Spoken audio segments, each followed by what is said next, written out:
we're good. Yeah. We have one referral and we have to spend some time on the TDR, correct? I think so, yeah. Sorry, I don't have your agenda open.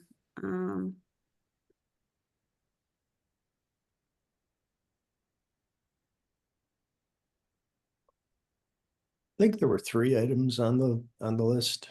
Yeah. Were you opening that, Sarah? Yes. Okay.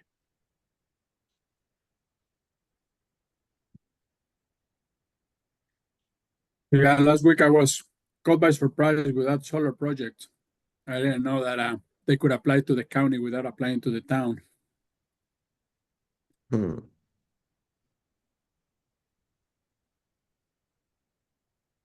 Sorry, I had my window closed. Are you talking about the PDR project? No, the solar one.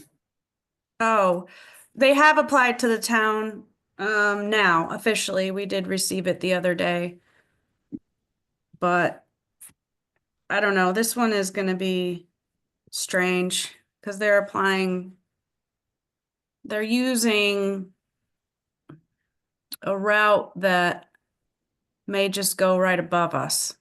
So it might, I mean, it's still going to go through the process, but they're applying for a type of variance we've never done before, or at least not in the past.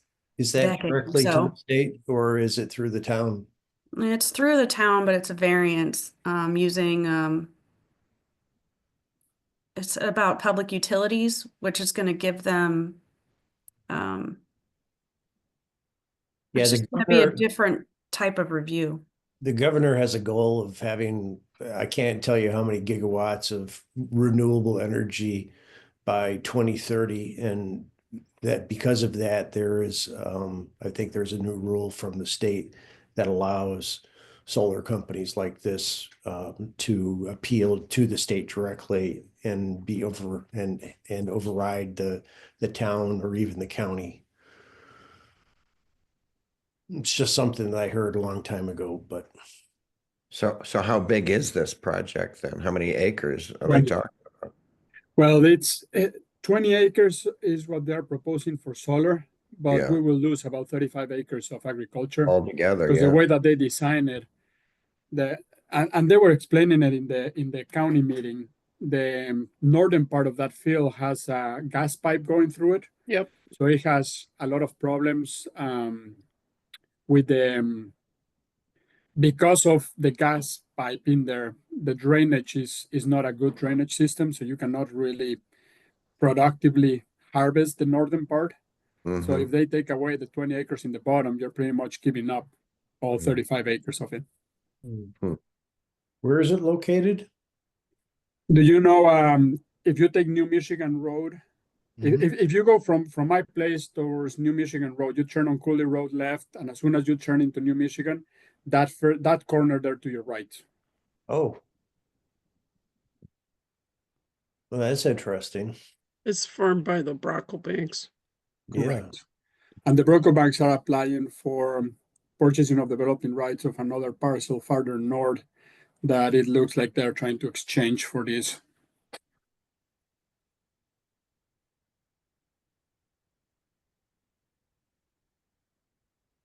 I'm trying to think, what major, transfer station is there? Nothing major. They're just, at least in the application, they put it just to connect directly to the power line outside and in the street. They're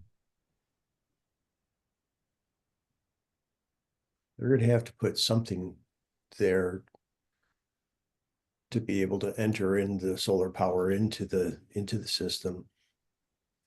There is a lot of things in that project that don't necessarily make sense. And they're talking about grazing animals. And if you see the drawing, there is not even space to put a water tank for the animals. So anyway. Well, anyhow, just a thought. If they build that there and build the connection to the grid, then that will attract other companies that want to attach to the grid from that same spot. So even though this is 20 or 35 acres, it will provide an on-ramp, if you will, to the grid for other companies that want to build a solar farm in that area. And but looking at the law that we have in the town, and if they're gonna be overriding us and presenting projects that we cannot stop as town, we should try to change that so that the decommissioning is not in the hands of the landowner, but on the hands of the person permitting the site, and at least have some hopes for proper decommissioning. And we can also try to deter some of that growth by requiring further buffer areas from the sun to streets and a few other things that they were recommending that will deter some permitting companies. I can say that with some of these larger solar projects, they do require a decommissioning bond, like a letter of credit, a bond for the But- decommissioning, and they pay and they sign up for that at the beginning after they get planning Is board this approval. big enough for that? Because I Yeah. thought that was the 100 acres plus. What? No, like we just had one approved on County Road 10, and there's a bond in place for decommissioning already. Hey, this is Bob. I do have one comment on that. I have a friend that's an electrician working on some of these large projects, and he's asked quite a bit about decommissioning just for his own knowledge, and he hasn't been able to get a single answer from any solar company as to what the procedure is or how they actually do it, because none of them have actually done it yet. So just some info for everybody. Yeah, if you guys are curious, I can probably share with you the one that we did for the one they did for County Road 10. I mean, most of it is over my head. I don't really understand it, but our town engineer went through it. Just if you want to see what one looks like. And out of the comments from other towns, they're saying that they had trouble enforcing the decommissioning because of how many times the projects got sold.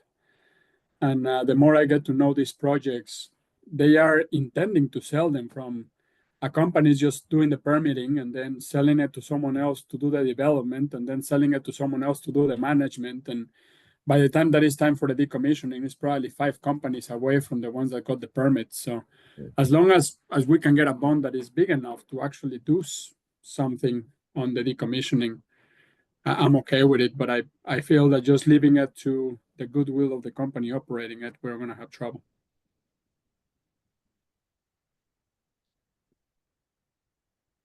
But anyway, that's not in our agenda for today, so we can Is this focus. just solar panels or is this energy storage as well? I That don't know. one I was haven't just looked solar at it yet. panels. Sorry. Is it before, would this be before Yerke Road?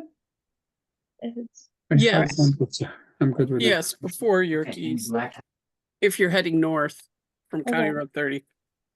But I missed a couple minutes while I was having trouble getting on, but this is the field that's farmed right now, right? Yes. Okay. I can guarantee you it's So, farmed. Yeah, so then there's a low likelihood of the project even happening, correct? Hopefully. The solar? The solar.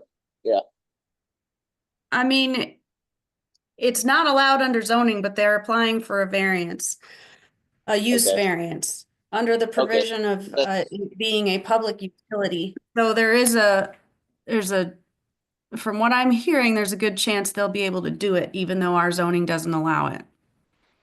But this is something new. I've never looked at anything like this. We've never even had a use variance in at least 10, 15 years. So no one who works at the town has ever done one before.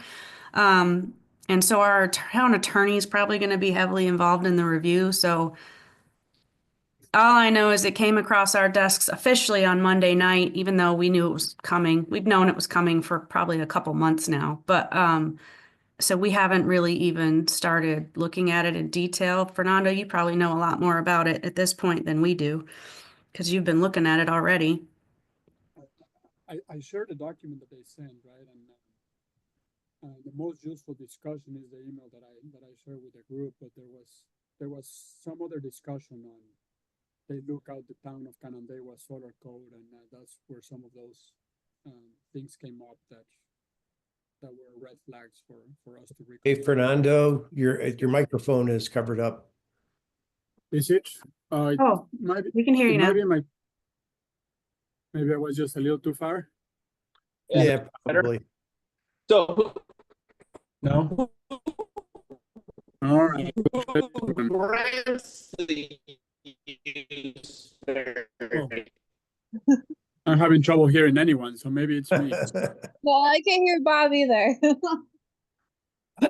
All right. What?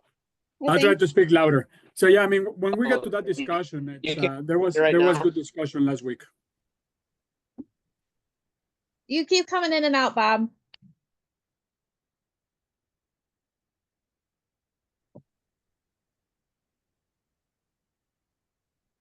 Sounds like he probably dropped off.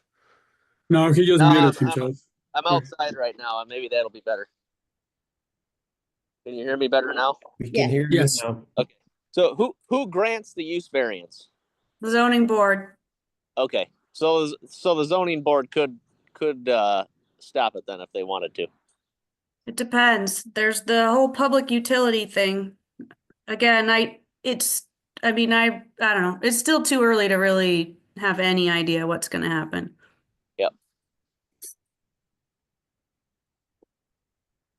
Mm. If they claim that is required for public safety or for public services, there is little that we can do sometimes, for what I understood. So what is Solar- the next step? What is the next step that we will see? What? What is the next step that we'll see of this? Of the solar application? Yes. It'll be referred to you like the other ones would be. How soon?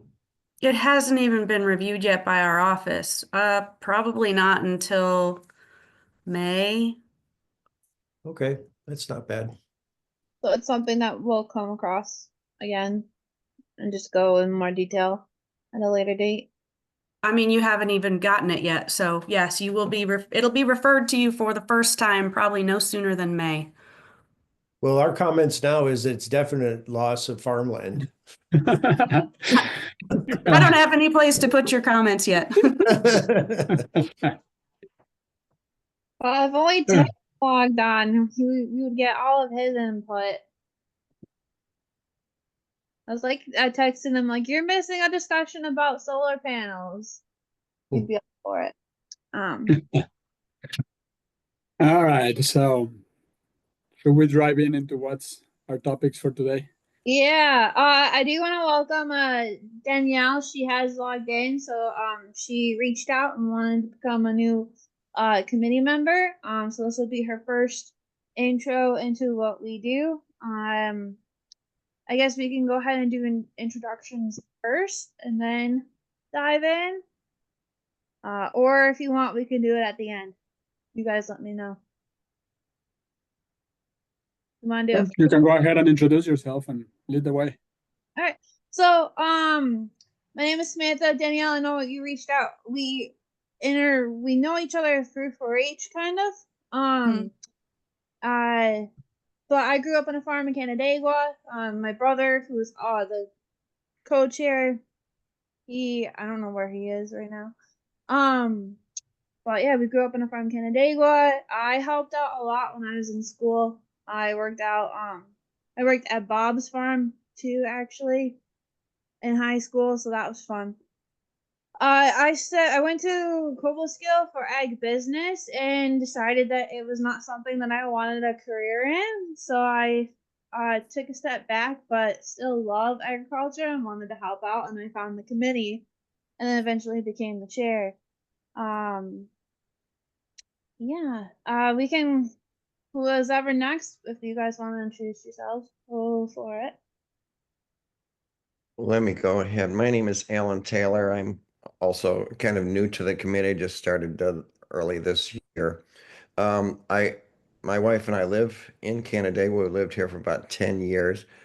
I work at the Cornell Ag Experiment Station, now called Cornell Agritech in Geneva. So my connection's somewhat academic, but still quite interested in the area. My say professional area is in agricultural seed science and technology.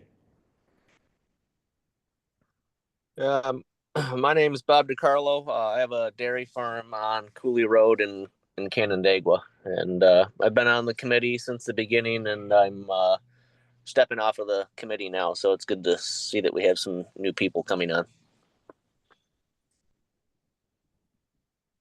I'll follow that one. Fernando Sobran, live in the town of Canandaigua.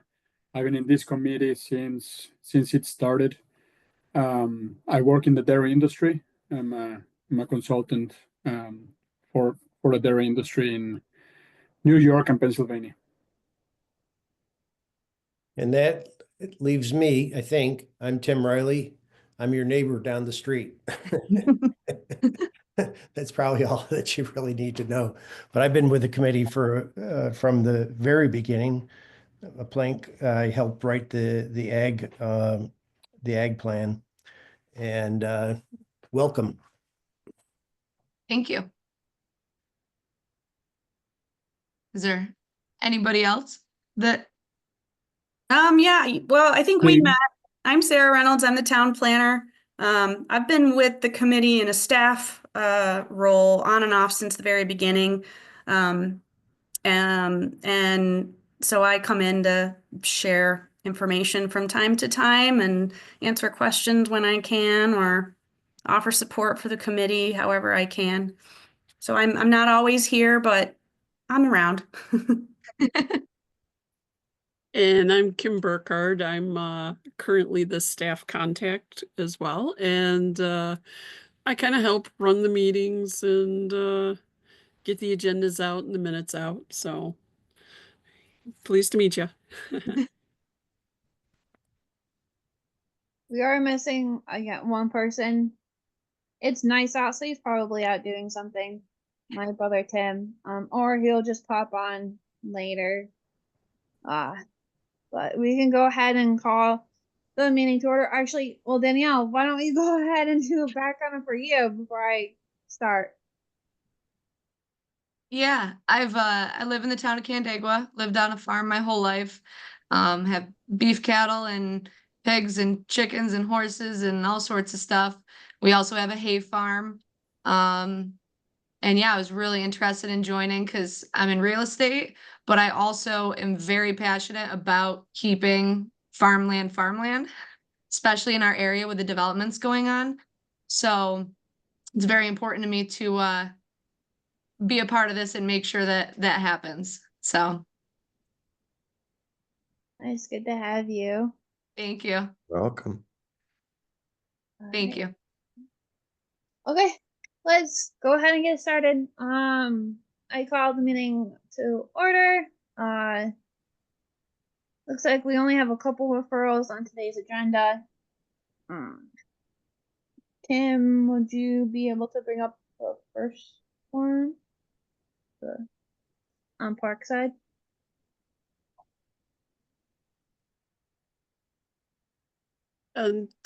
Sarah, did you want to talk about the PDR first? I can if you guys want me to. That would be a good idea. Then we wouldn't hold you here, throughout the whole meeting unless you want to stay, throughout the whole meeting. Samantha, you want me to go ahead? Yeah. I certainly can. Yeah, go ahead. That's fine. Okay. So, leading right off of Danielle's comment of keeping farming on our farmlands, so I think you guys are all familiar with PDRs. I know all but Alan and Danielle have heard me talk about this for years, and you guys have helped us get these going. But in case the two of you are not familiar with them, I'll try to give you the fast spiel. The New York State Department of Ag and Markets has a grant program called the Farmland Protection Implementation Grant. We call it the FPIG. It's a competitive grant program, and the state, if they choose to grant the protection to a property, they will pay 75% of the value, which is the difference between the value of the land in agriculture and the value of the land as developed. So whatever the difference is between those two amounts, the state will pay the property owner 75% of that, which is an interesting way it's calculated. But basically, they get grant money in return for agreeing to have a conservation easement placed on their land, which will prevent development in perpetuity, so forever. So the land becomes permanently protected. The town has a pretty decent history of being successful with these grants. We have a really great partnership with the Finger Lakes Land Trust. They have secured, I don't know, probably a half a dozen of these for us so far since, I want to say going back to 2009, or thereabouts. We have almost 3,000 acres, 2,500 acres protected now, somewhere in there. And we have several farmers involved. We do have a map that's currently being updated to show a couple of our most recent additions in the past, 5 years or so. We've added a few extra farms to that list, and several hundred acres in the process. So one of the families who has some protected farmland already through this process, we call it a PDR because it's a purchase of development rights. The Brocklebanks, and Fernando, you mentioned them already. So they already have this in place, but they recently acquired this parcel here in the northern corner of the town. It was the target of some intense development conversations over about the past year and a half or so. It's been for sale for a while. Lucky for the Brocklebanks, most of the developers backed out and they were presented with an opportunity to purchase it, and they have. And right now, the Finger Lakes Land Trust is already working on an application to the state program for this property. It's about 273 acres. It's long been identified as one of the parcels that would be great to protect because of its size and location. It's in our Paddleford Brook Greenway. It's in our strategic farmland protection area. So right now, the Land Trust is getting the application started, and our town board will have this on their agenda at the end of the month to offer official support to the Land Trust for this application. And I think they're usually due in May, and then we don't usually find out if they're successful until about December. So it's going to be kind of a hurry up and wait situation with this. I know you folks. Sorry, what? The person from the Land Trust was at the Ontario County meeting, and we went through this one, and what she explained is that now is not a competitive. So as long as the parcel just clicks in with all the conditionings for the PDR, they will 99% chance of getting the money and being funded. Yeah, So I'd forgotten that. They did change the program a few years ago. I forgot that. It's a first come, first serve till the money runs out now. Correct. So that's why they wanted to get it ready right away to submit it as soon as it opens. But she said even if they don't get approved right away, the chances are that after a year goes by, the counties that don't use all their money, which being Long Island and Adirondack, Southern Tier, that money will get used to fund programs that didn't get chosen in other locations. So she was pretty confident that if they check all the boxes, which includes the support from town and county, Yeah. that they will get the money. Yeah, and I imagine this one checks all the boxes pretty easily as far as the criteria. They have soils and the size and the farming operation having a good, history and all that for their criteria. So I'm pretty confident this one would meet all that's necessary. The nice thing is that the family that's doing this has a long history of protecting ag. So, the state already knows them, already knows they've done this program successfully. So that's probably also in their favor. But anyway, I know that's a lot for for those that aren't familiar with the program. In the past, we used to do this a little bit differently back when it was competitive. We would bring a bunch of applicants in who were interested in doing it and have our ag committee and our environmental conservation board go through them and pick their favorite. But this one just came around kind of quick, so we just skipped that part. And with the land trust, they need our blessing, but the process is not a state requirement. It was just something that the town had done in the past. So, but all the powers that be are pretty supportive of this, so it should be okay. So what are we looking for? What are the parameters that we're looking at to go ahead and approve or support this PDR project? I think The way I understand it is, do we as a board consider that this is prime land to be protected? Then we just create a letter saying the agricultural committee of the town of Canandaigua supports the application, considering this land of high importance for conservation under agriculture. That's really what they're looking for, just that we say, yeah, we agree that it should be protected, and they have our full support and backup on protecting this land. Great. Would that line up with what the county is doing as well? Correct. That was the overall consensus of the county, is that the board will support them with a letter. So they are writing and reviewing the letter for the board to sign it and send it with the application. Would it be a good idea to get a copy of that letter so that we can mirror it? We can probably do that, right, Sarah? I mean, how much of this is public and it can be shared? I was never told anything is confidential, so I'm assuming that I can share those things. Well, if it was in the county ag board meeting, then it's already public.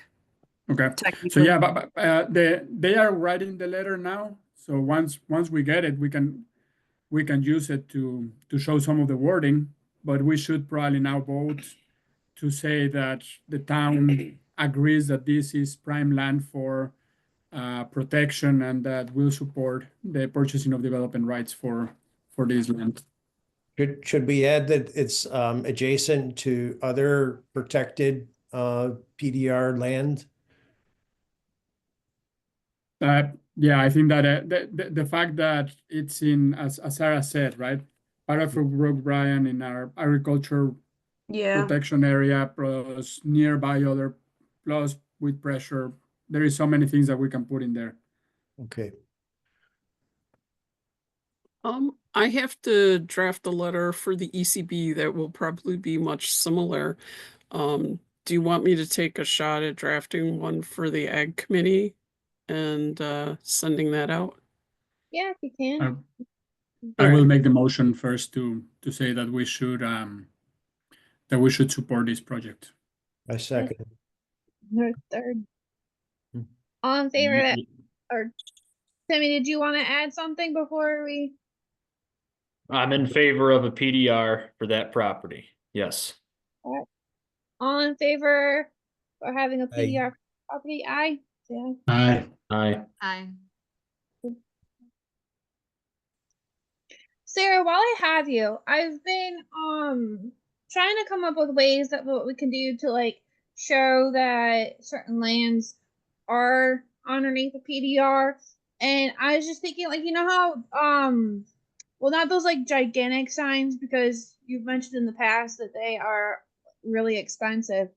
What about the ones that the size, like the ones that Dad designed, and also the lake friendly?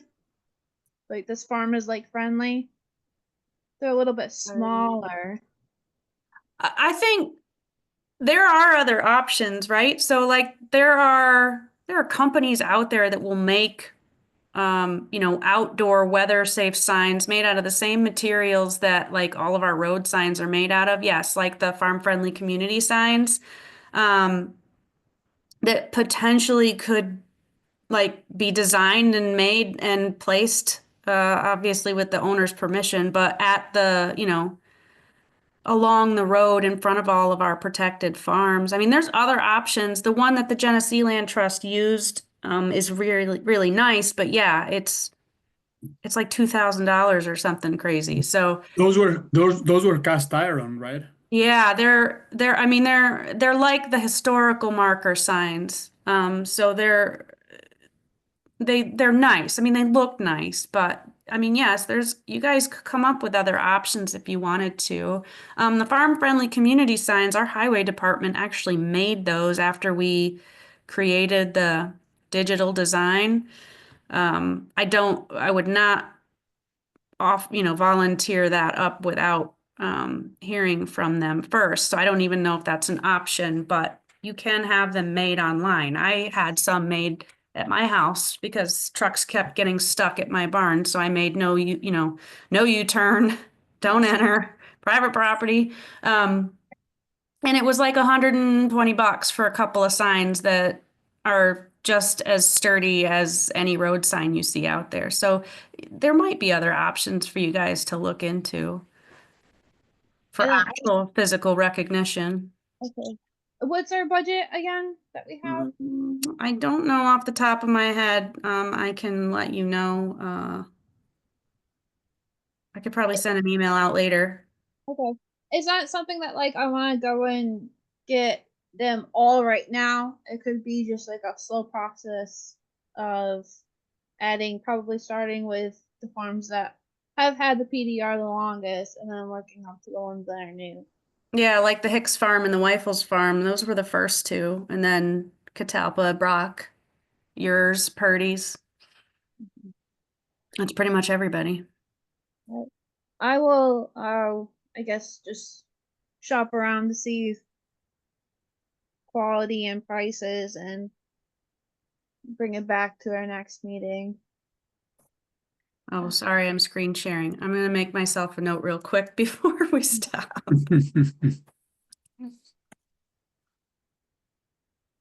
I guess, how much can we just put that this land is protected from developments, or how would you put all that into a sign? We could play around with some wording ideas, starting with what the Genesee Land Trust has done, and then you guys could, play with ideas. Obviously, the more words you have, the smaller it has to be, or the larger your sign has to be. So you'd want it to be something that can be seen when you're driving by. But Something to play around. I guess if I can get ideas from my fellow committee members of what we would put on it, and then we'll go from there. I don't know, maybe something like, for me, I think it'd be cool if like you put like the name, it being protected, and then how long it's been protected for.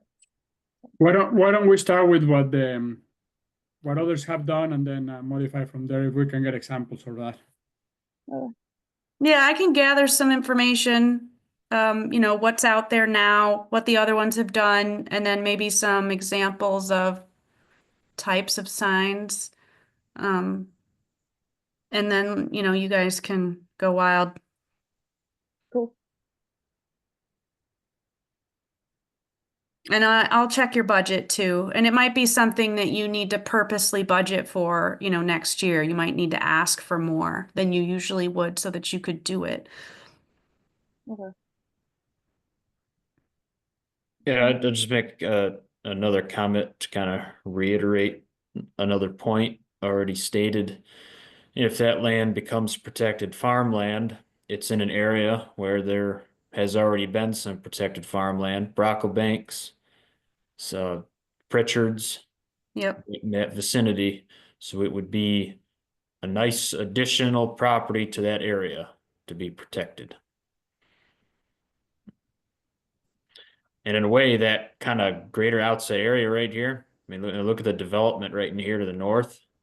And there's, of course, this parcel to the east we've talked about before, what Janenko, that parcel, there's some future development that's going to go on right there. Yep, right in So in here a way, and here. this is kind of a good example of where you're having both a little bit of development for economic growth and then also protected farmland to ensure we still have some pristine, viable countryside, agricultural land.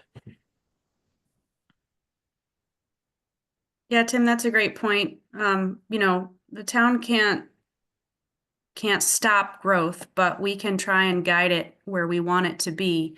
And it's always, along Route 332, in this area has been an area that's been determined to be okay for development, up in here. And then again, as we get closer down in this area, this is all purposely targeted for growth because we've got the infrastructure and we've got the services. But with the idea that, yes, then we can keep these areas from being overdeveloped.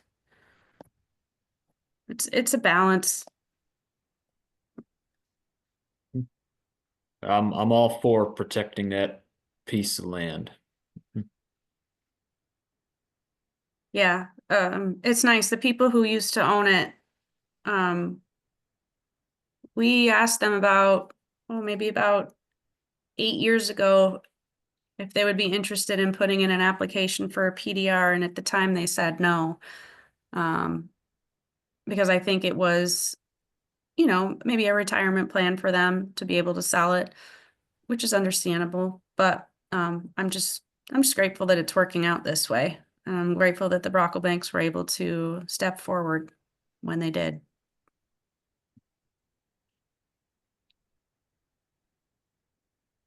All right. Well, thank you, Sarah. You're welcome. Oh, and just before I forget, I was occupied, so I didn't get a chance to see the beginning of the meeting.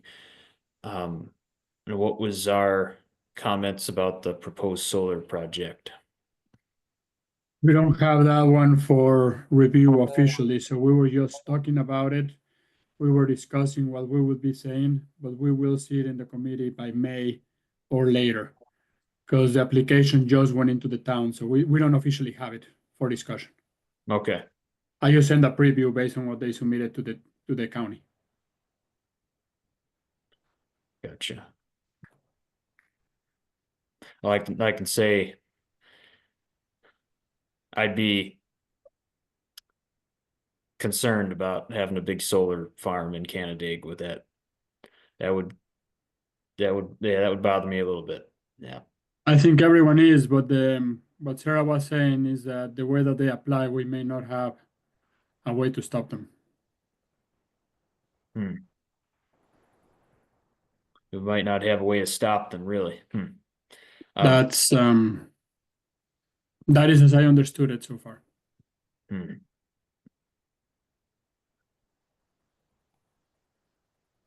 We'll have more information after we've had a chance to go through it, and then I'm pretty sure we'll have some guidance from our town attorney on this one. It's Tim, I was explaining to everybody else, they've applied through a process that's really not used very often, hasn't been used in the town in at least 10 or 15 years, probably longer.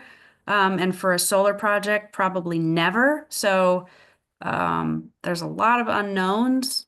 And so the attorney is going to be heavily involved in the review, probably will guide the entire review for us. So we'll have better explanation of how they're going to be going through this once we get it back to you guys. We just got the application on Monday. So we'll be doing our internal review on April 14th. And then at that time, we'll schedule it for referrals, which probably will put it on your May agenda or sometime after that. Okay. By that's then, we'll be able to understandable. hopefully answer all the questions. Understandable. And of course, I know we need some solar panels in the future, but I just wish they would be put on other parcels of land, buildings, things that are already taking up space. I saw a bumper sticker like that. Really? Protect It's farmland, really- build it on buildings. Put it Yeah, on or the- parking lots. Yeah, parking lots. That's an incredible idea. You know, I want to see a statistic about how many acres of asphalt is there, asphalt parking lots in the United States. Think about how many acres of solar panels you could have if they were constructed on these giant parking lots. Yeah. And they already have easy access, don't have to build any roads. Let's move on to our referrals since I think Sarah was gonna be just for the PDR. You're saying for the whole meeting, Sarah? I can say if you guys need me or not. I mean, we love. You're welcome. I mean, since I'm here, I can kind of give you the update on the big project on Parkside. I mean, I think you've probably seen it already. But the one for Uptown Landing, have you guys have had that come through already once, haven't you? Yeah, I think we've seen it a couple of times. That's by Blue Heron Park. Yeah, it came through for preliminary overall, and now it's coming back for final, which is probably why it got kicked to you guys again, just automatically. But they're moving forward slowly. They've had a few kinks because they went through incentive zoning, which is another process we really don't do very often. So there's, bound to be some issues that get uncovered as they go forward. So they've had to slow down just a little bit, but this project has support from pretty much all the boards. So because it is in an area that the town has targeted for more dense growth. So as far as, we're concerned and from a planning perspective, it's in the place it's supposed to be. So it's likely to receive approvals in the next couple of months and maybe start breaking ground in the summer. That's, I think, what it's anticipated. Yeah, we've said the same. There was one additional comment that we made. I know that they typically set aside additional land for parks. We thought that there were plenty of parks in that area and that the money should be transferred over to a fund to be able to purchase farmland and preserve it for the town of Canandaigua. I think it's called a TDR program. So as opposed to building another park that probably won't get used very much, I think that would be a good suggestion. We've made the suggestion before and thought it was a good idea. Yeah, we don't have a TDR program in the town. It was discussed several years ago, but they decided not to actually implement it. So as far as farmland, all we have is our PDR program, but every new dwelling unit in the town has to pay $1,500 into a parks fund. There are restrictions on how that money can be used. It can't be used for farmland, but it can be used to purchase land in the park system, which means that it is forever parkland and wouldn't be developed. So, I mean, it does end up preserving land eventually, but it has to be used for parkland or park improvements. Well, theoretically speaking, could well, I don't, well, Let's I don't. change the that's- fund and make it agriculture instead Yeah, I was of gonna say, is there a parks. little loophole to that? Can you take the funding and buy a piece of real productive farmland and call it a park? No. And then rent it out to the farm. It's a park, but hey, Like hiking trails in between. There you go. That's right. So what's stopping us from having a TDR program to be able to do that? You know, if we're going to continue to support farmland production, we should seriously consider that. If you remember, we went through all those discussions and trying to make the wording, and we couldn't get a solid proposal of the wording. And then that's at the time that oh, what was his name when he left? Oh, cannot remember the name. Sarah, help me out. He was managing the town. Oh, Doug. Yeah, when Doug left, that was when we were in the process of putting all that wording together. So with the TDR program, you usually have a sending area and a receiving area. So it's kind of like this for that. The trouble at the time was that they picked our uptown area as the sending area. And the trouble is they thought they were worried that the TDR program has fees associated with it, and that's where the money comes from. And so if someone was going to develop in this target area, the uptown area, they'd have to be paying into this bank where the money would go, which then could be used to purchase and protect farmland. They were worried that it would deter developers from the uptown area, and that's the area we want developers to be. And so it kind of got left in a stalemate because that's not what the town board wanted. Yes, we wanted to protect farmland, but we also wanted to drive development to that part of the town. So adding additional fees on top of development costs seemed like it would actually be a deterrent and people might just go to another town. So I think the trouble was they just picked maybe the wrong area for where the fees would be. And the TDR program is just kind of complicated anyway. There's a bank, there's sending, there's receiving, there's calculations you have to do. And so I Sounds think they just complicated. left it at the time. They just weren't willing to go forward. It doesn't mean it might never be revisited, but I haven't heard anyone asking about it from the town board in a while. Are there any other programs that might be simpler that could be applied to purchasing farmland besides the state-run PDR program or the state-funded PDR program? There is a federal program, but it's not, it doesn't have as high a payout, so most people don't choose to go that route. It's very similar to the state PDR program, the FPIG. It's just instead of 75%, it's 50% payout. So what is the program that is purchasing parkland? What is that program? What vehicle is that? I'm not sure I know what you mean. Well, You just said that everybody that creates a house has to pay into a park fund to be Oh, used to buy yeah. lands. It's not a program, it's just a fee for every new house that we, the town, charge people when they build a house or a developer builds apartments. We collect it and we put it into the fund, in the park fund. so there could be a farm fund as well, There could especially be. if we're giving up farmland for solar projects. There should be a fee collected for that, for sure. It could be a fee that's proposed for parcels that are in the strategic farmland protection area. If a developer comes in there and wants to develop, they would have to pay this farmland protection fee, whatever it was. You know, I mean, there's all kinds of ways you could do that.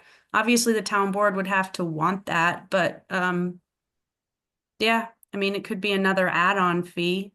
But Only for those areas, and then it could be used to, yeah, purchase or protect farmland. Well, we as a committee, as a group, would we be interested in proposing to the town such a type of fund or program?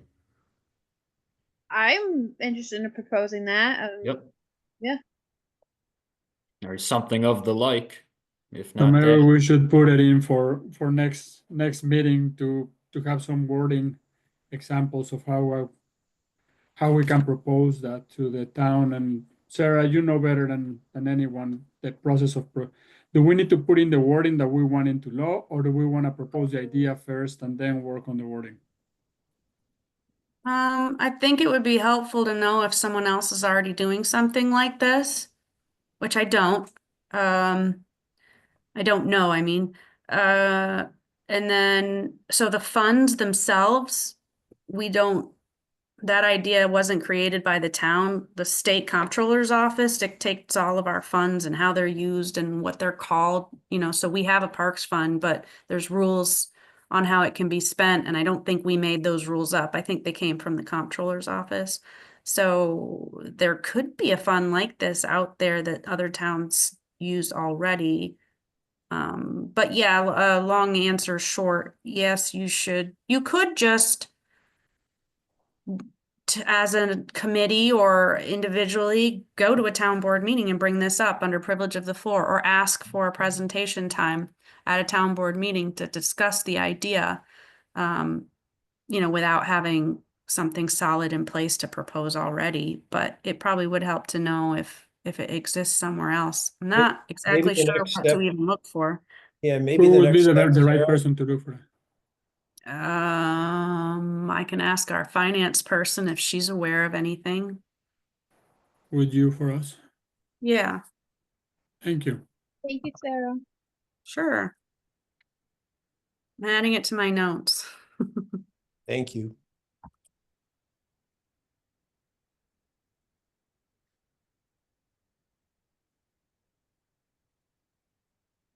Yes, I wonder if in the future, anything that might have deterred the town from going through with, an original, like a TDR project. I wonder if there's a way the fees can be restructured to make it not deter developers away from the areas we want them, but yet still accomplish the goal of raising funding to protect land. It's interesting to think about how far along the uptown area development is right now, and how much longer and how much more space is left for development in the uptown area. I think there's probably quite a bit. So maybe 10 years from now, once that's filled, you'll have developers asking for another area for development, maybe sooner than that. If you give a mouse a cookie, yep. Yeah, you'd be back for some ice cream. Yep. So if the developers develop one area, when they're all done with that, they're probably going to look to developing another area.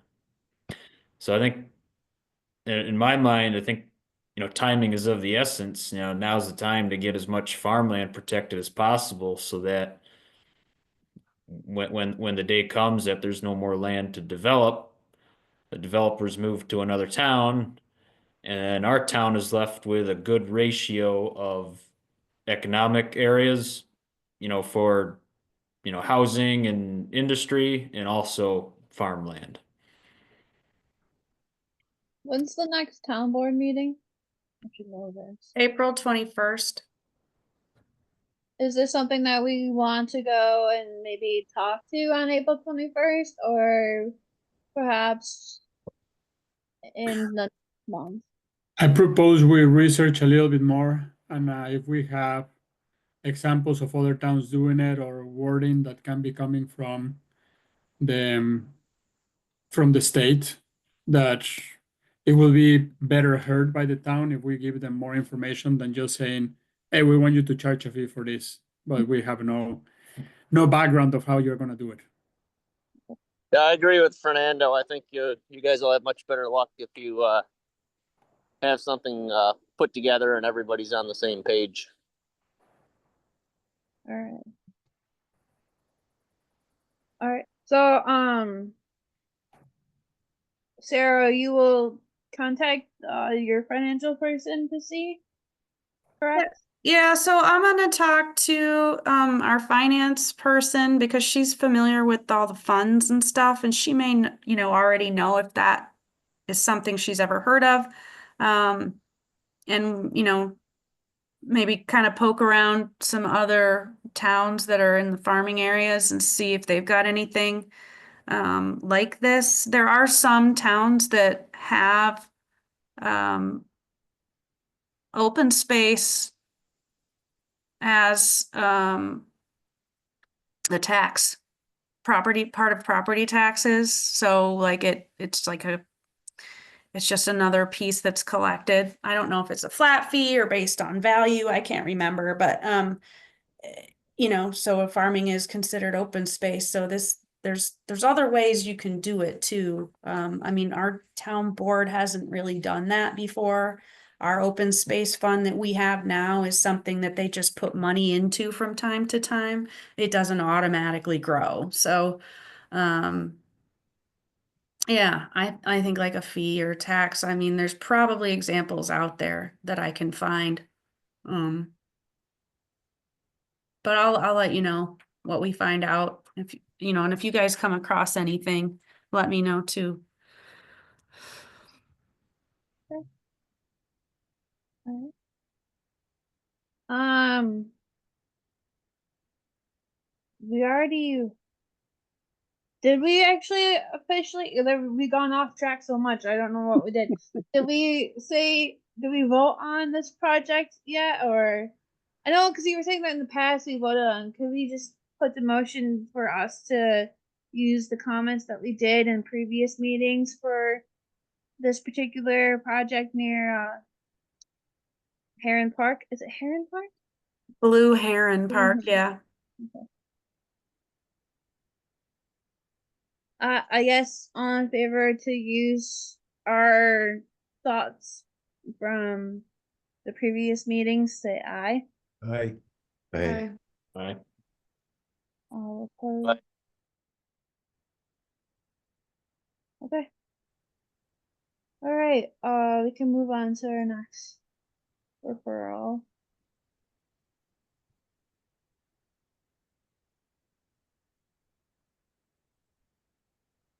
That is- Kim, do you mind taking it from here? I can take it from here. Okay. I don't think I'm sharing anymore, am I? No. Okay.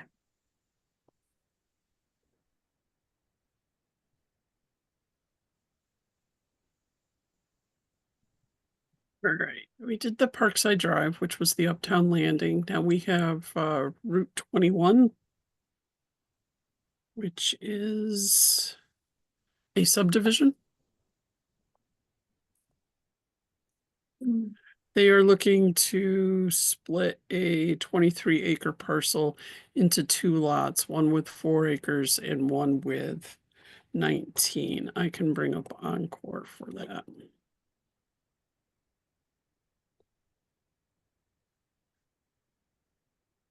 Encore's been very slow, so you'll need to give me a minute. To have it this meeting.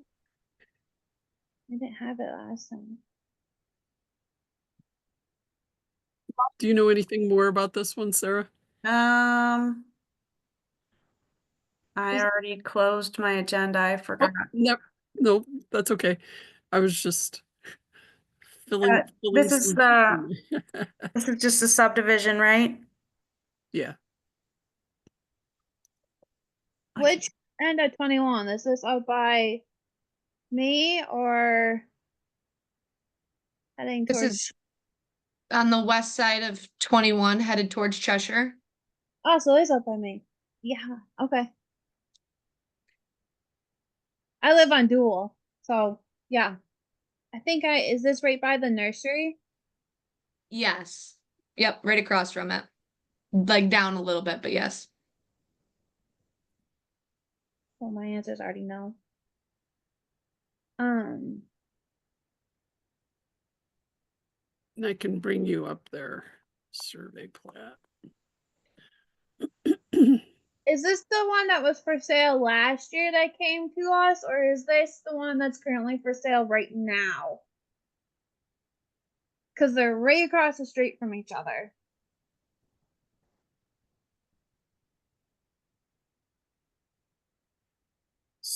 So this is what they're proposing. So you have your lot 1 that they're proposing to split off from the larger lot.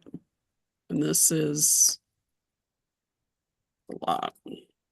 So they're looking to me Okay. back there This is it. split. They're looking to split off this piece roughly. So that's the one that has like they have like a little farm stand. I'm trying to get my bearings. Yeah, that's the one that has the little farm stand on the right. And then there's a parcel to the south of that that's currently for sale. And then the one right across the street from that was sold last year, and I think that one came to us. So I was just trying. The, Could you the make one that a little that's, bigger, please? Right? It Am I? appears Yeah, as though it's being farmed. it does currently have a 5-year farm lease on it. Speak up, Danielle. You got That- something you want to say, I know. Yeah, I do know a little bit more about this one. It butts straight into our farm. The property has been farmed since I think 1980 by 2 or 3 different farmers. So it's been the entire time ag. She bought it last year with I think hoping to keep the property agriculture, but then she automatically went in and asked for a subdivision off the end of it. I do know that right there, just because of our property being close, is some of the best soil in Ontario County for farmland. So I wonder with the subdivision request, what's the intention of subdividing it? I think because it's zoned AR2, so she's got 4 acres in there, so it's probably to build on it, not for ag.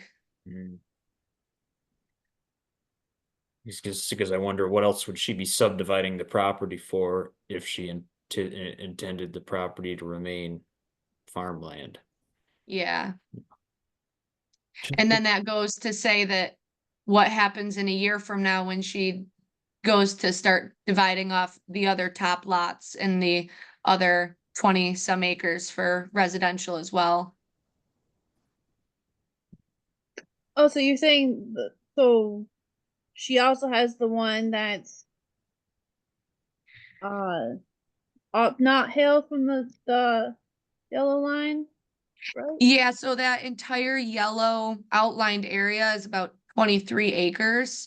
Her house is actually the white one right at the road to the right of the boundary lines. Okay. So she lives right there, and I thought she was gonna combine it in with the house.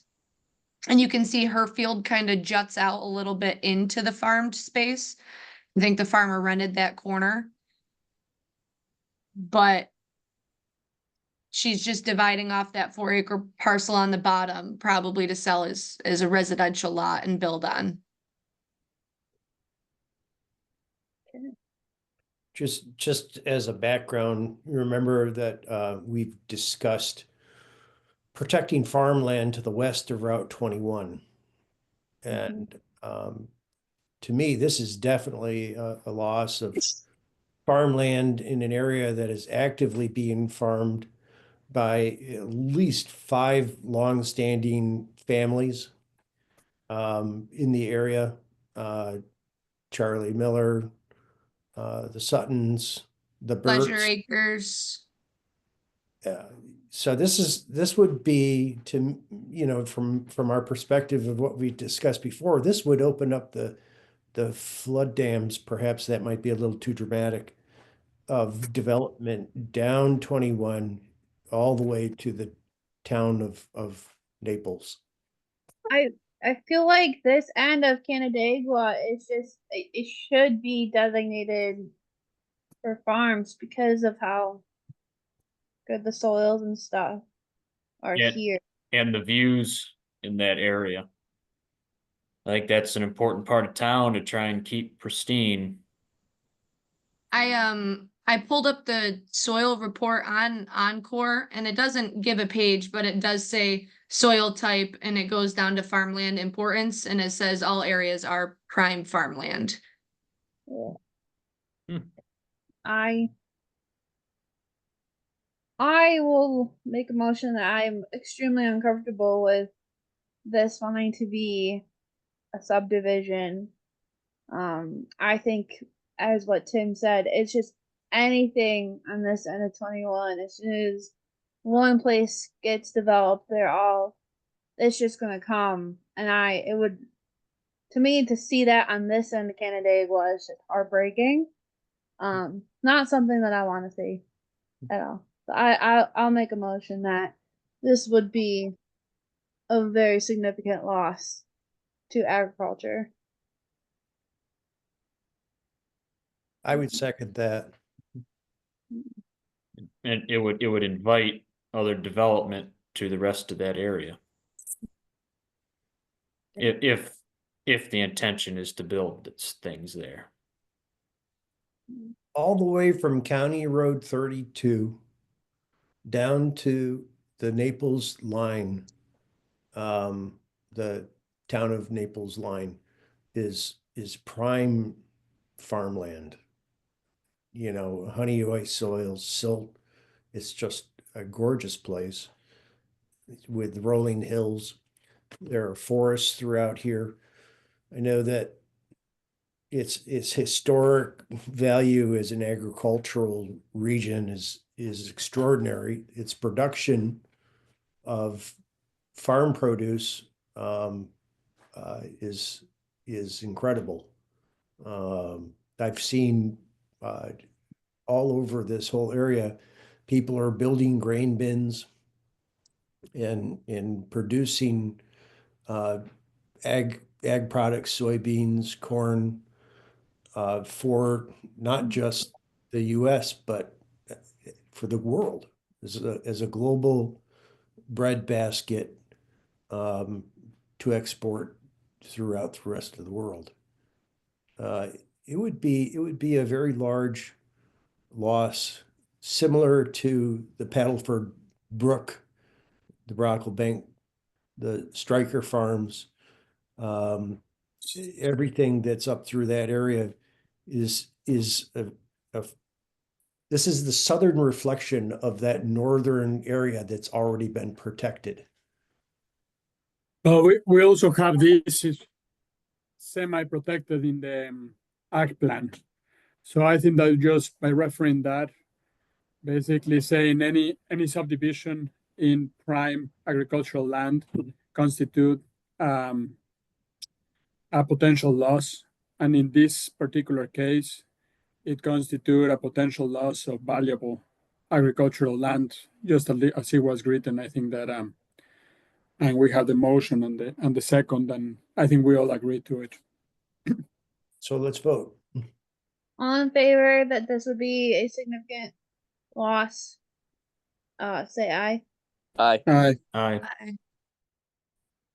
Can I ask a question, kind of being new to the committee and maybe Sure. being a little naive on these things? How much weight does our advisory committee have? I mean, you know, because we're kind of recommending not to go forward with what the intention is to keep this land intact as one piece.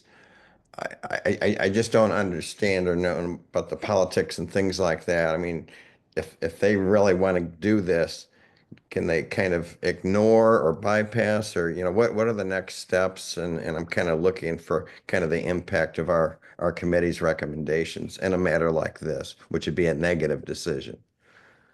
The town board has the right to ignore our comment, right? We are just an advisory board. We don't have legal power to stop anything. In the past, there's been cases where they took our comments and used them in the intent that we had, and then there were others where we said, okay, we acknowledge, but we're gonna go this way and go in the other direction. So we don't have a lot of power unless we have friends in the board. I think that Well, Dave Slaughter is I a would good turn friend that coin of- over, and I would say, what would happen if we weren't saying what we're saying here tonight? The floodgates would be open.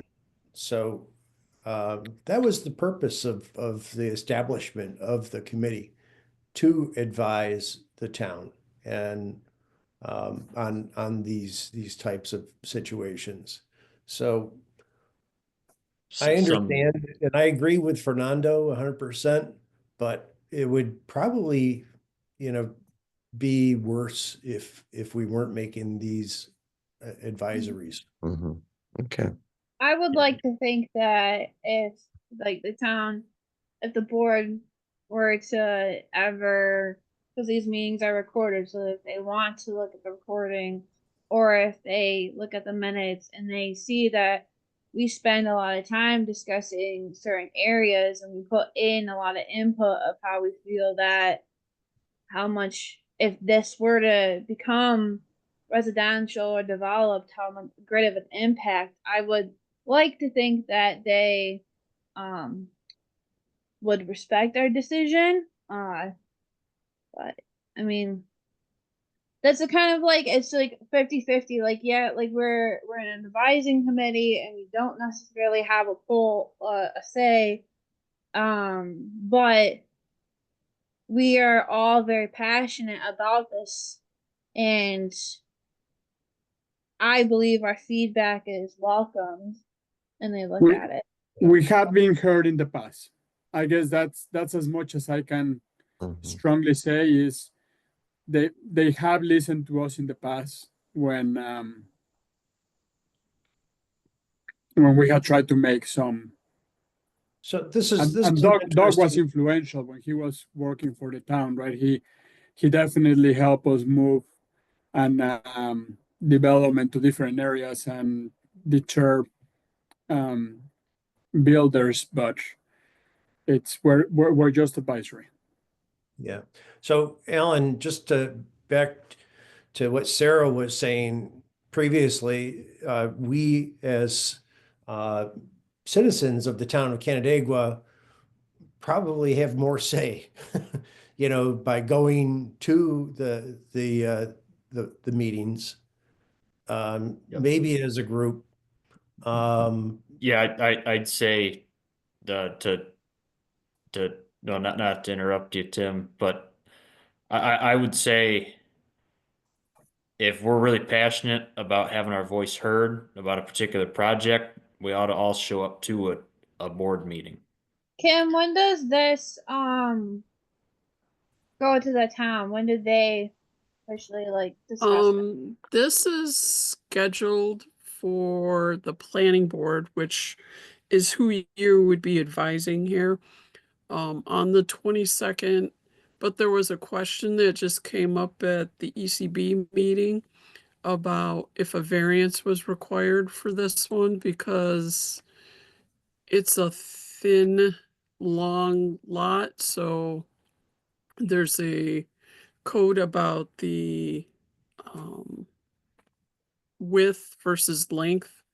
And so Mike Warner was going to reach out to the applicants because they may need a variance request for this, which would put the planning board off at least a month or two. If that happens. So Would you I am not 100% sure at this point when it's going. would you be able to keep us updated when it gets sent to them? Yeah, I will ask Mike Warner to let me know how that, if they need a variance, where that goes. So And if it doesn't need a variance, will it go to the The Plan- planning board on the 22nd, yes. So we just need to know whether there's going to be a variance Okay. required. No. What would that meeting be? If it That- doesn't need a That variance? would be a planning board. I can send you the agenda for the planning board if you like. Okay. Hi, Kitty. Yeah, he's climbing my shoulder. Um, Let's see this. and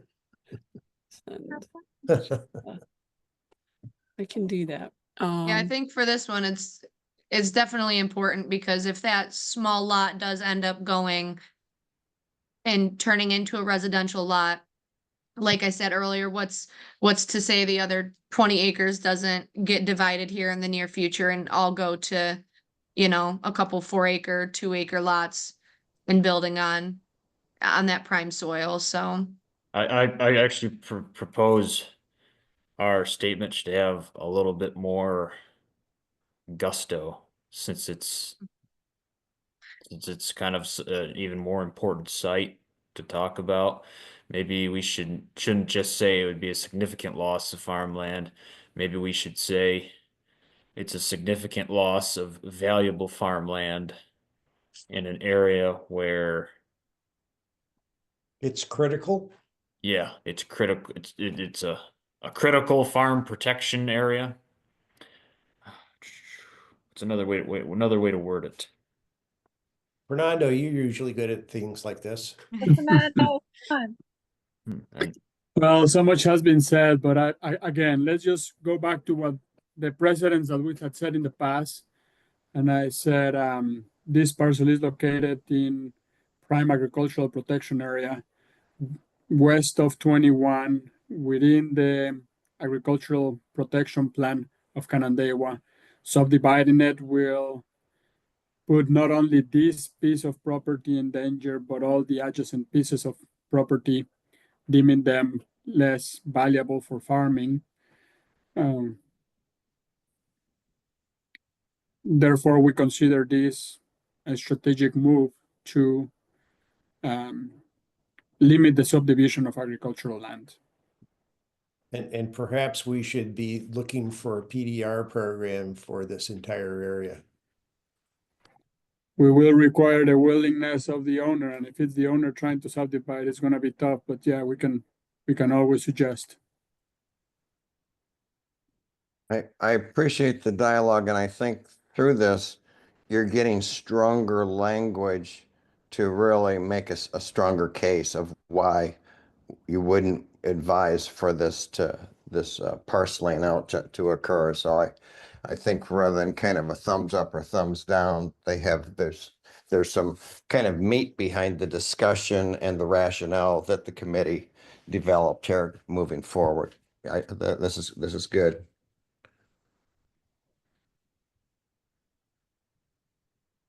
So how about we add a little bit to our comment for our vote? So let's say this is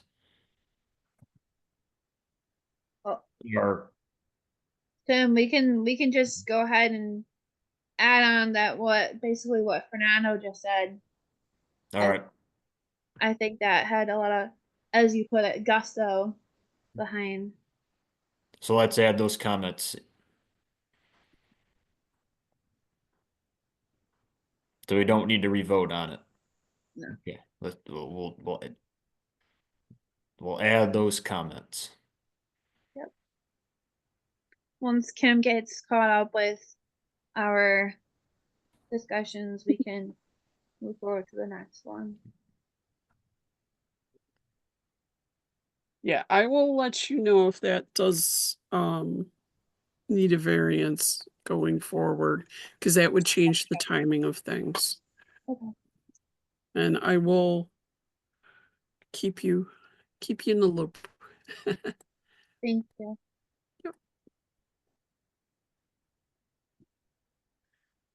Thomas Road is the next one. They're building a single family home in our R130 zoning district. And they're also looking for a front setback variance. So the last two are for the same project. Okay. This is one we just looked at for the ECB as well.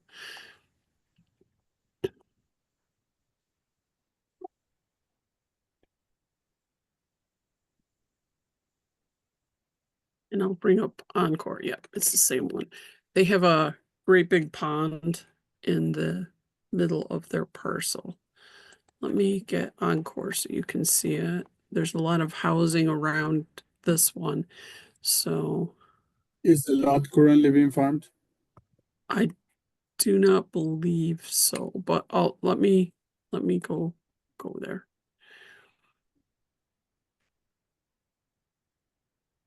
It's mostly pond.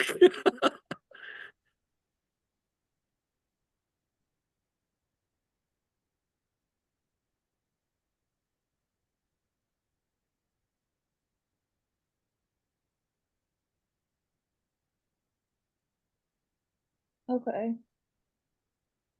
So you can see that there is some agricultural through here, but they're like got houses pretty much all around them. And then, whoops, drove a little too fast there. And they have a large pond, and then they're looking to put the house up in here by the road. I make the motion to say that this does not constitute the loss of agricultural land. I second Fernando. I agree. All in favor that this does not, I'm gonna try to say what Fernando constitute as a loss of agricultural land. I think I got it. Gotta come up with these strong verbs for this when Fernando leaves us. Right. Yes. All in favor, say aye. Aye. That was your last referral. Okay. Okay,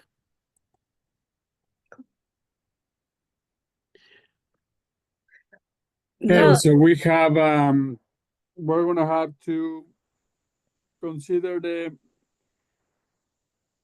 the option to propose to the board the fund for agricultural once we find out if there is precedent in other towns. And I would suggest either when or before the solar project comes to us, we should all read the current town law for solar and consider strengthening some of the requirements that we set so that hopefully we discourage solar in the future. Be a little more proactive on that one, but that's just gonna be some homework for us to understand what we have so we can propose something for the town. Not to get too deep into this, but should we say that the solar project must be 500 acres or more? Well, again, let's the way that the law is being classifying them, and if they are gonna find ways above us, instead of if we say no, then they can come up with a different law from New York State and say you are too restricted. I override you. But if instead of saying no, we said you can, but apply to all of these things, and they are to the point that they are discouraging and they're more incentivized to go to a different town, then they don't override us by the state because we are too restrictive. So we have to be we have to be careful in there. If we just say no, it's forbidden, New York is going to override us. We just have to play with that. So maybe what we ought to have in our minds is that one way or another, that solar project is going to be built there. But how about let's work a way to make the project built in a way that we would rather see it. Like let's try and make it so it can't be as big, or it has to be put in a different part of the field so it's easier to farm around. Correct. Maybe we catch a couple more flies with honey. So I wanted to show this. It's been sitting on my desk. I don't know if you can see the postcard or not. A little bit. Yeah, are they asking for your land? Yeah, they're asking for underutilized land into extra income. They'll pay $1,500 to $2,000 per acre annually as a solar land host. I've It's a heavy amount. Yeah, Green Okay. Spark Solar. I have a friend in Geneseo, and her and a lot of her friends owned quite a bit of land out there, and the solar is really taking over around them. And I think they own about 200 acres. I mean, they were willing to pay them muco money to turn all of that really nice farmland into solar. It's crazy how much money they have to put into this. In the It's, Byron area, there's a really large one, I think 3,500 acres that's currently starting. Yeah, Oh, Geneseo, the solar is really taking over some of the land out there. That's beautiful But- land out through there. It's Yeah, flat and, you know. that's why they love it. Yeah. Too bad. I missed because I joined a couple minutes late. Where was the solar land? New Michigan Road, I can show On you. New Michigan Road? New Michigan. Yep. right Okay. on the south end of New Michigan. And I saw on the email, the photo of the proposed solar field. I don't like how that's laid out. If that project were to go through, that to me, it messes up that field. I'd rather see Completely. it. Completely, because there is I was explaining before you joined, there is a gas pipe going through the north section of that field that makes the drainage terrible on the north. So if you don't farm the south, you cannot farm the north, but they cannot put the solar farm on the solar panels on the north because they cannot mess with the gas pipe. It's this parcel right here. So County Road 30 is right here, and then there's New Michigan, and so it's the first ag field on your right as you're heading north on New Michigan. Which So right happens. right across from the Forever Farm for Yep, Brocco Yes. Banks. Brocco Brocco Banks, Banks yeah. for protected farm is right there. yeah. Yeah, that would be a horrible spot. Yeah, kind of a disheartening place for a solar field. Yeah. Right. And I know that they farm it because they farm all of these that are around me. My property is only 200 feet off of where the solar's going to be. So Wow. Yeah. That's Is been David farmed for a Sauter very going to long join time. our group? I think that we should ask David to make sure that he comes to our meetings. It was I can ask him to be part of the next one. I know that he said he will join as many as he can, but he realizes that as a town member, he has a lot more meetings than he anticipated having. yeah. But I can ask him to join the next one. Yeah, that'd be good because I mean, we used to have was Gary before him, and Gary died. I'm not sure, how he died, but he died suddenly, and then David came and took his spot over. But Gary came to every single one of our meetings. Well, he was part of our committee as well. Yeah, he was, and my perspective is that we should have a town board member as part of the committee, I especially. believe that the town board told Dave that he couldn't. So Gary was grandfathered into, but they wouldn't let the town board be part of advisory committees. Oh, He was able to join our meetings, but not a formally member of the. Maybe Kim, maybe you remember this. You and Sarah explained all of that logistics when Dave tried to become a member of the board. Bob, do you remember some of that? You were chair back then. Yeah, there's something in the town code that the board members can't be committee members, but they can still sit in on any meetings. They just can't be an actual member and vote on anything. well, I'd like to know why. I also I think it would be nice to have at least somebody from the board to sit on a meeting if they could do like a rotation or something. Because I Especially- remember him coming when I first started. He did. He came a couple of times, that's for sure. But Were I they think allowed to add input on things, or did they just kind of have to sit back and listen? But they can add, they just cannot vote. Gotcha. well, David was very instrumental in getting the apple orchard New York state law reviewed and our code changed by sitting in on one of our meetings. So, what's that? The last one that he came to was that didn't he come to that the apple orchard one right by on 21 by the Finger Lakes Equestrian Center? I feel like that was the last one that he sat in on. Yeah, that was to go ahead and allow to have farm labor housing.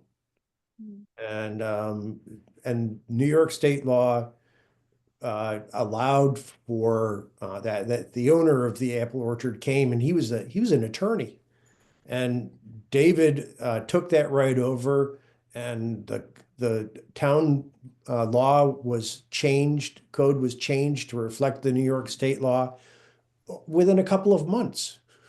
I feel like it would just benefit everybody. Benefit like with having that town member, because then they could hear our feedback and then take it back to the board, and maybe things can change.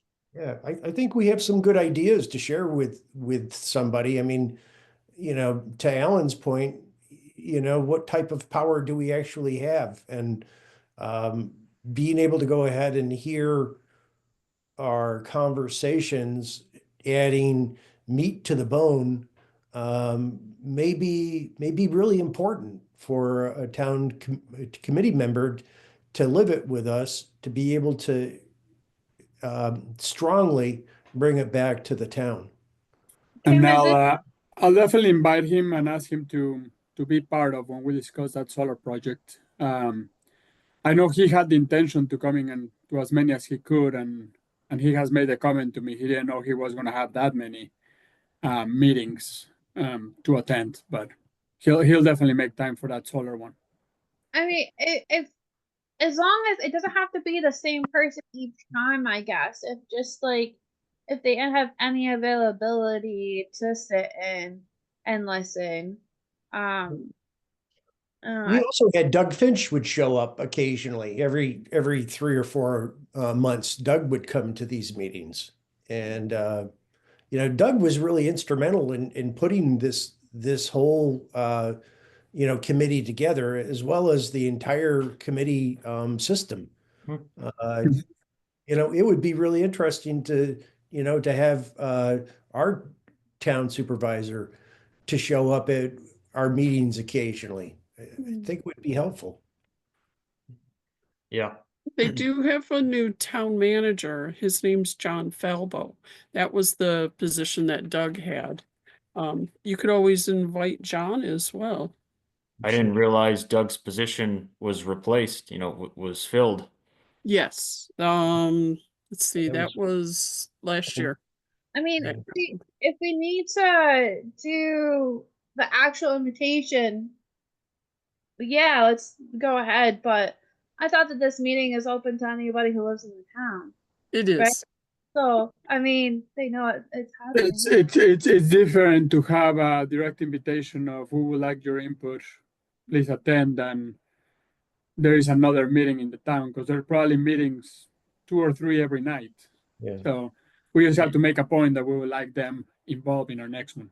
Well, Yeah, not let's- everybody is as passionate as we are about agriculture in the town of Canandaigua. So Exactly. Let's Dave is right. That was the beauty of inviting Dave, because he's definitely passionate about it. And he does a lot to keep land in agriculture himself. he does. He's a landowner. He leases land to Charlie Miller. And he has a farmer's mentality. There's no doubt about that. good. Yeah, so I think we should develop a good relationship with the new town manager. Can we make can we send an invitation to the new town manager for our next meeting? Is that something that I need to do?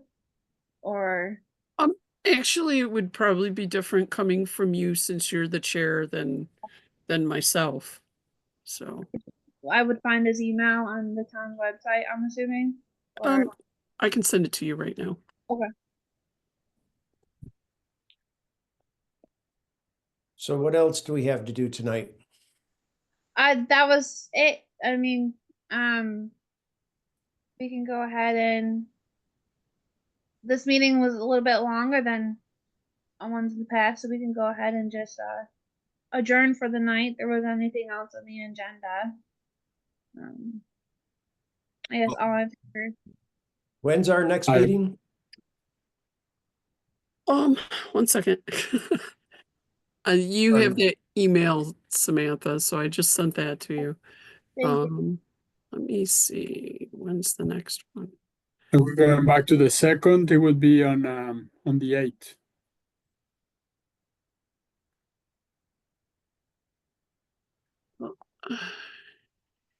Let's see.